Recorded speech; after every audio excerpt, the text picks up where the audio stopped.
Hello guys, welcome back to cine glimpse. ఇంకో కొత్త movie రివ్యూతో మళ్ళీ మీ ముందుకు వచ్చేసాం. పెద్ది అనమాట. ఈ మూవీని ఇప్పుడు ఫుల్ లెంత్ రివ్యూ చేద్దాం. ఎలా ఉంది, ఏమనిపించింది, చూశాక నా ఫస్ట్ ఇంప్రెషన్స్ ఏంటి, సినిమాలో ఏది బాగుంది, ఏది బాగాలేదు, ఏది ఇంకా బాగుండొచ్చు అన్న పాయింట్స్ అయితే డీటెయిల్గా డిస్కస్ చేసుకుందాం. మన ఛానల్కి ఎవరన్నా కొత్తగా వచ్చుంటే ఒక లైక్ అండ్ ఒక సబ్స్క్రైబ్ చేయండి. మన ఛానల్లో అన్ని హానెస్ట్ రివ్యూస్ ఉంటాయి, కన్స్ట్రక్టివ్ ఫీడ్బ్యాక్ ఇస్తాము. సినిమా బాగాలేకపోతే నోటు దోల పనులు అలాంటివి ఏమీ చేయమన్నమాట. సో మీకు కావాల్సింది సినిమా రివ్యూ పర్ఫెక్ట్గా ఎండ్ టు ఎండ్ అయితే దొరుకుతుంది మన ఛానల్లో.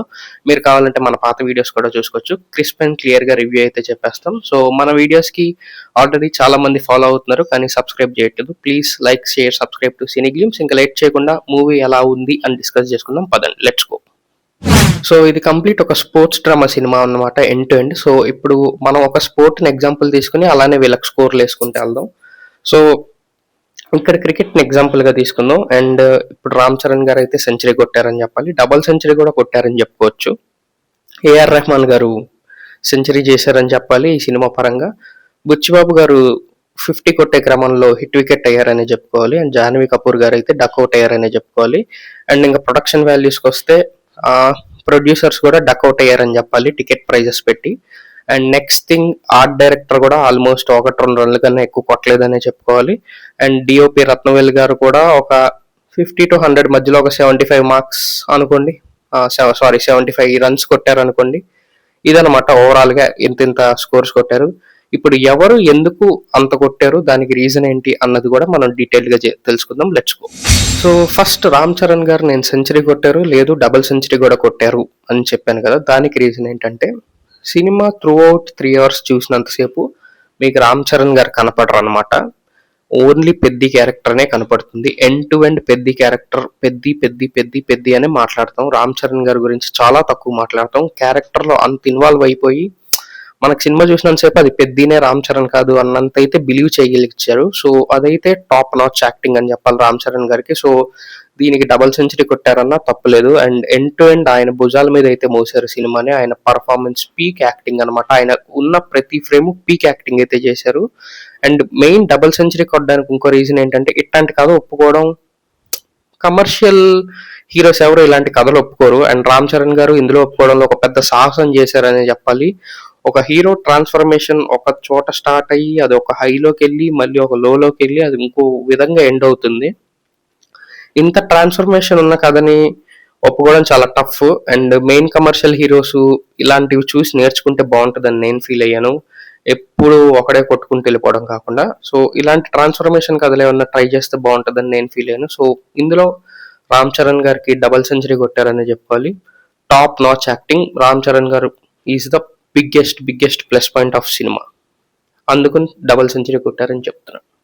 ఇప్పుడు ఏఆర్ రెహమాన్ గారు సెంచరీ పైగా రన్స్ కొట్టారని ఎందుకు చెప్పాను? సో దీనికి మెయిన్ రీజన్ ఏంటంటే, ఇది చాలా పెద్ద స్కోప్ ఉన్న సినిమా, చాలా పెద్ద స్టోరీ ఉన్న సినిమా. ఇట్లాంటి స్టోరీ ఉన్న సినిమాలో మిమ్మల్ని బోర్ కొట్టించుకోకుండా ఏ సీన్ అన్నా కొంచెం ఇంట్రెస్ట్గా నిలిచుంది అన్న కారణం ఏంటంటే మ్యూజిక్ అనమాట. అది సాంగే అవ్వచ్చు, ఒక సీనే అవ్వచ్చు, ఒక ఎంటైర్ ఎపిసోడే అవ్వచ్చు.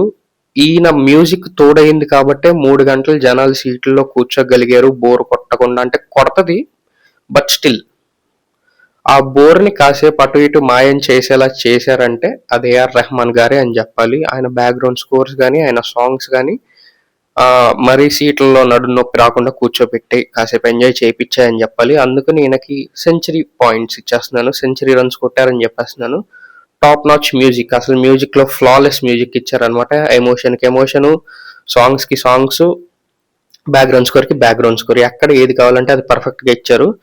అండ్ నాకు ఐటమ్ సాంగ్ ఇంకా బాగుండొచ్చు అనిపించింది. అదేదో డ్యూయట్ సాంగ్ కంపోజిషన్ లాగా ఉందన్నమాట ఆ మ్యూజిక్ అంతా వింటుంటే. సో అదొక్కటే మైనస్, రిమైనింగ్ అంతా టాప్ నాచ్ అనే చెప్పాలి.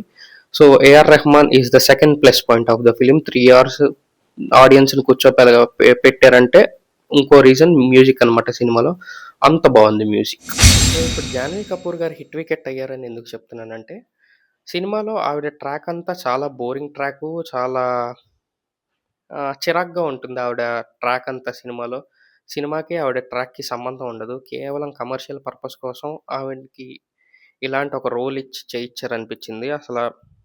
ఈవిడ ట్రాక్ అంతా తీసేసి ఇంకో ఐటెమ్ సాంగ్ పెట్టినా నడిచిపోయేదేమో అనిపించింది. కాసేపు ఊపన్నా వచ్చేది జనాలకి. అంత పెద్ద స్టోరీలో ఒక చిన్న ఐటెమ్ సాంగ్ జోష్ ఇచ్చేది.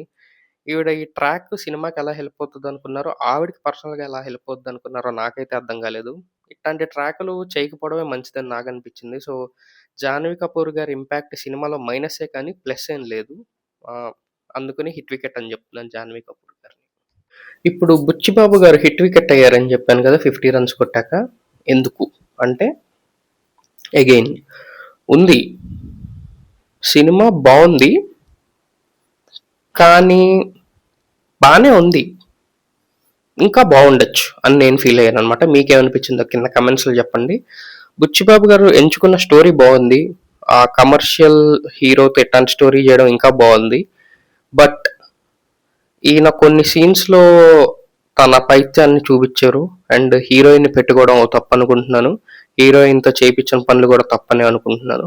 అండ్ హీరోయిన్‌కి రాసిన ట్రాకే తప్పనుకుంటున్నాను. ఈ ప్రాసెస్‌లో బుచ్చిబాబు గారు హిట్ వికెట్ అయ్యారని చెప్పాలి. ఏమన్నా బుచ్చిబాబు గారికి చెడ్డ పేరు వస్తదంటే అది హీరోయిన్ ట్రాక్ వల్లే వస్తది. అంతకు మించి ఇంకే ట్రాక్ వల్ల అయితే రాదు. సినిమా అంతా కావాల్సినంత ఎమోషన్ ఉంది. కావాల్సినంత డ్రామా ఉంది. దాన్ని ఇంకా తీయగలగొచ్చు. కానీ ఈయన మధ్యలో ఆ హీరోయిన్ ట్రాక్స్ వచ్చినప్పుడల్లా జనాలకి చిరాకు దొబ్బుతుంటదనమాట. సో, హీరోయిన్ ట్రాకే బుచ్చిబాబు గారు హిట్ వికెట్ అవ్వడానికి కారణం. మీకేమనిపించింది? నాకైతే పర్సనల్‌గా హీరోయిన్ క్యారెక్టర్ అసలు నచ్చలేదు. అవసరం లేదు కూడా సినిమాకి. రామ్ చరణ్ గారి మీద ఫోకస్ చేసుకుంటే ఒక ఎండ్ టు ఎండ్ కొంచెం ఇంట్రెస్టింగ్‌గా తీసే డ్రామా అయితే ఇంకా చాలా బాగుండేది సినిమా అని నాకనిపించింది. అందుకని బుచ్చిబాబు గారు హిట్ వికెట్ అయ్యారని చెప్పాలి 50 కొట్టి. ఇంకా ఆర్ట్ డైరెక్టర్ అవినాష్ కొల్లా గారు. ఆయనకెందుకు 2, 3 రన్సే ఇచ్చానంటే సినిమాలో ఏది చూసినా అది సెట్‌గానే ఉంది. అది ఏది ఒరిజినల్‌గా లేదనమాట. ఆ సినిమాలో ఒక స్టేషన్ కానీ, ట్రైన్ కానీ, ఆ కొండ గానీ ఏది చూపించినా అది సెట్ బొమ్మని తెలిసిపోయింది. Nothing original. ఏది ప్రొడక్షన్ వాల్యూస్‌ని మ్యాచ్ అవ్వలేదు ఆర్ట్ పరంగా ఈ సినిమా. ఏదో ఊర్లో కొన్ని అయితే బాగున్నాయి. లాస్ట్‌లో ఆ స్టేడియం సీక్వెన్సెస్ అయితే కొన్ని బాగున్నాయి. మిగతావంతా అసలు ఆర్ట్ చాలా పూర్ ఆర్ట్ అనే చెప్పాలి. అందుకని ఆయన 1, 2 చోట్ల బాగా చేశారు కాబట్టి ఆ 2, 3 పరుగులన్నా కొట్టారు. లేకపోతే ఇది కూడా ఆల్మోస్ట్ ఓ హిట్ వికెట్ టైప్ ఆఫ్ స్టేజ్‌లోనే ఉంది ఈ సినిమాకి ఆర్ట్ అనేది. పెద్ద హెల్ప్ అవ్వలేదు ఆర్ట్ ఈ సినిమాకి. నాకు అలా అనిపించింది. ఆర్ట్ డైరెక్టర్ ఇంకా మంచి వర్క్ చేయాలనిపించింది. మీకేమనిపించింది కింద కమెంట్స్‌లో చెప్పండి. సో, ఈయనకి 2-3 రన్స్ మాత్రమే ఇస్తున్నాను. నెక్స్ట్ థింగ్ రత్నవేలు గారు. డిఓపి ఈయనకు కూడా ఒక 50-75 మార్క్స్ రన్స్ అయితే ఇచ్చేయచ్చు. బాగానే స్కోర్ చేశారని చెప్పాలి. సినిమాకి కొంతలో కొంత ఆయన ఫోటోగ్రఫీ అయితే హెల్ప్ అయింది. సినిమాటోగ్రఫీ అయితే హెల్ప్ అయింది. ఆ విజువల్స్ చూపించడంలో కానీ, ఆ హీరోని చూపించడంలో కానీ, ఆ హీరో సీక్వెన్సెస్ చూపించడం కానీ అవన్నీ చాలా బాగా క్యాప్చర్ చేశారని చెప్పాలి.